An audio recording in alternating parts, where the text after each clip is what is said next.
El loco verano italiano de Terence Stamp, Fellini y Pasolini. En 1966 Hollywood vivía múltiples crisis y el viejo mundo era la referencia absoluta del séptimo arte. Italia y Francia se repartían los galones, con el país transalpino algunas cabezas por delante tanto en lo económico como en lo creativo. Sin embargo, el glorioso primer lustro de los 60 iba despidiéndose para configurar otro paradigma más oscuro, como si el cine se amoldara antes de tiempo al aviso de Jim Morrison y su "Let's change the mood from glad to sadness". Es probable que a lo largo de la historia del celuloide nadie haya vivido un esplendor como Federico Fellini durante los años que median entre La Dolce Vita 8, 1960, y 8 y un medio, de 1963.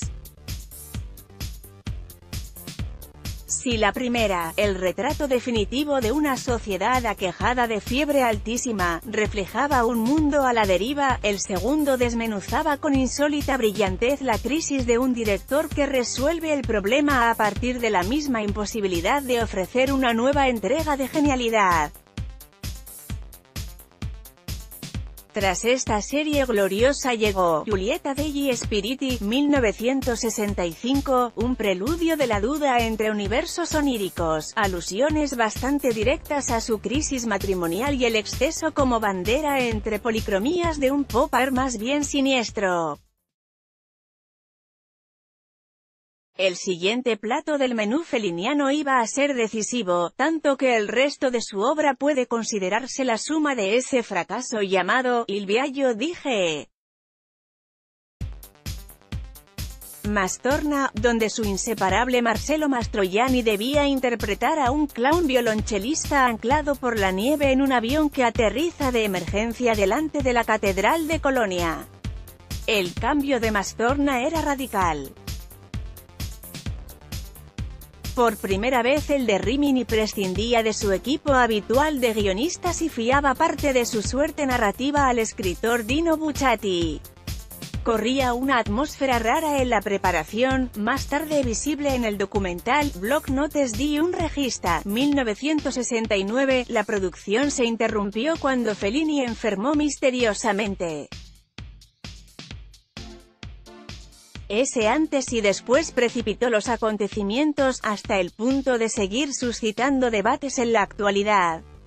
Corría una atmósfera rara en la preparación, más tarde visible en el documental Block Notes di un regista. La oportunidad de resarcirse llegó con una oferta del productor Grimaldi consistente en rodar uno de los episodios de un tríptico, Historias Extraordinarias, 1968, dedicado a Edgar Allan Poe. Fellini escogió un relato menor del norteamericano y pidió para el papel principal la presencia de un actor británico decadente. El elegido fue Terence Stamp, Stepney, 1938, un guaperas muy swing London que en 1962 había ganado el Globo de Oro a revelación anual por su interpretación en Billy Bat, de Peter Ustinov.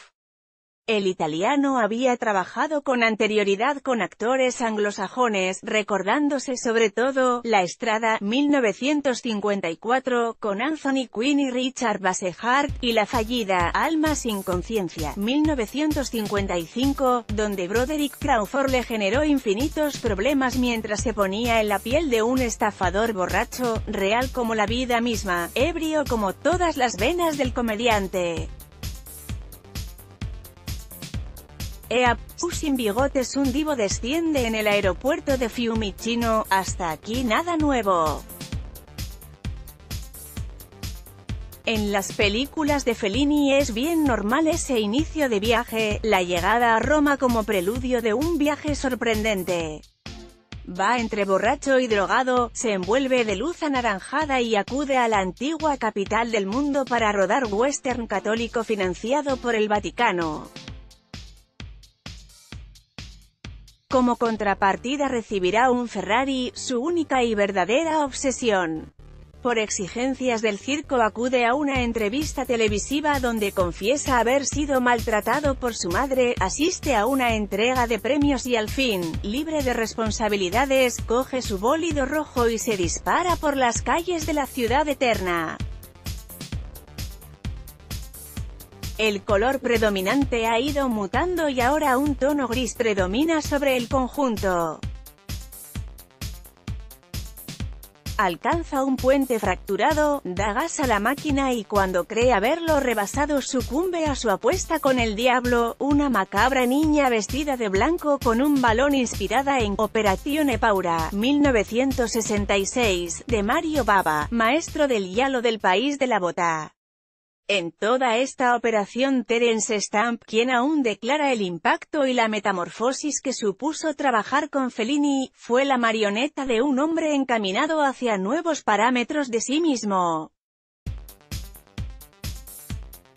Toby Dammi, o No apuestes tu cabeza con el diablo, es una muy libre adaptación del relato de Poe, del que toma prestados pocos detalles para desarrollar un lenguaje propio siempre surrealista desde la premisa de un exceso de realidad. De una crisis salvaje como crítica a una decadencia personal y colectiva, alba de un renacer para afrontar las principales y venideras encrucijadas, más tarde exprimidas en su Satyricon, 1969, Roma, 1972, o la infravalorada Casanova, de 1976. Pasolini no hablaba inglés al mismo tiempo. Fellini usó el mediometraje equiparándose a Poe al ser ambos autores poco convencionales siempre criticados por las medianías imperantes en la prensa del momento. Poco podía sospechar Stamp que le llegaría otra oportunidad italiana. Llegó en Londres y llevaba el nombre de Pier Paolo Pasolini, quien en esta toma de contacto llegó acompañado de Franco Rossellini, sobrino de Roberto, en funciones de traductor, pues el friulano no hablaba ni pizca de inglés. El diálogo, contado por el británico, consistió en la explicación del proyecto, una trama en torno a una pequeña familia burguesa de Milán compuesta por los progenitores, un hijo y una hija y la sirviente. De repente, llega un bello extraño, seduce al quinteto y se va. No puede existir, salvo los matices, mejor resumen de Teorema, una de las cimas de la carrera fílmica de Pasolini, el mismo que debutó en esas lides con la intención de experimentar con otro lenguaje tras su dedicación literaria, en la que dejó huella tanto por su verso lírico y denunciador como por sus novelas de periferia, en las que mostró al público la existencia de un tercer mundo en el interior del primero. Siempre quedará la fachada. Stamp aceptó. Más tarde declararía que el acicate definitivo fue poder estar en compartir cartel con Silvana Mangano, de quien recordaba su exuberante baile de Riso Amaro, 1949, de Giuseppe De Santis. Habían transcurrido casi 20 años desde esa danza de juventud, estábamos en pleno 1968 y Teorema debe interpretarse desde esos postulados. El inglés, al igual que en el episodio feliano, es el títere perfecto para los designios del amo y señor de la cinta. Todos y cada uno de los miembros del clan quedan trastornados por sus artes amatorias. Ramón González Ferriz lo explica sucintamente en 1968, El nacimiento de un nuevo mundo, debate. El padre entrega su fábrica a los trabajadores, la madre intenta repetir la experiencia con dobles del joven.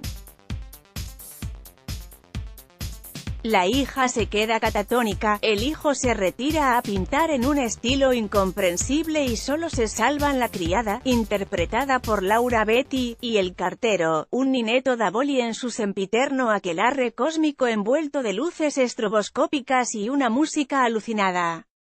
Stamp se configuró en ángel y demonio, en Dios y tortura. Sin saberlo, Pasolini escribía su futuro discurso, donde el palacio, máxima representación del poder, queda vacío y sigue incólume al prevalecer la fachada sobre el contenido, invisible a los ojos de la ciudadanía y, por lo tanto, sólido pese a su debilidad. Stamp se convirtió en el mensajero de ambos cineastas. Fellini era el perfecto tejedor de frescos capaces de sintetizar los males de su época. Quizá por eso Sorrentino le copia, siendo suaves, a la mínima. Pasolini ponía el dedo en la llaga desde al creer aún en la incidencia del intelectual desde el compromiso para con su tiempo. Fellini, una vez puesto el punto y final, dejaba caer el guante, esperaba reacciones y las recibía desde una clarísima conciencia de su labor, más humanista que izquierdista, supuestamente suave, con aristas punzantes en su superficie. Pasolini era un torbellino, fue al Festival de Venecia con Teorema, acusándolo de fascista. Le retiraron el premio especial del jurado porque el Vaticano consideró que la película era inmoral. Más tarde, como en tantas otras ocasiones, fue secuestrada antes de su distribución comercial. En los últimos años de su periplo pisó el acelerador. Probó con la Callas en Medea, realizó una trilogía de la vida a la que renunció por el cariz emprendido por la revolución sexual y depositó su testamento con Saló los 120 días de Sodoma, 1975, justo antes de ser asesinado en un tétrico descampado en Ostia, a las afueras de Roma. 1968 supuso una encrucijada superlativa en sus singladuras. El rostro de Terence Stamp lo simboliza tras medio siglo, depende de cada uno cómo interpretar sus grietas y pliegos.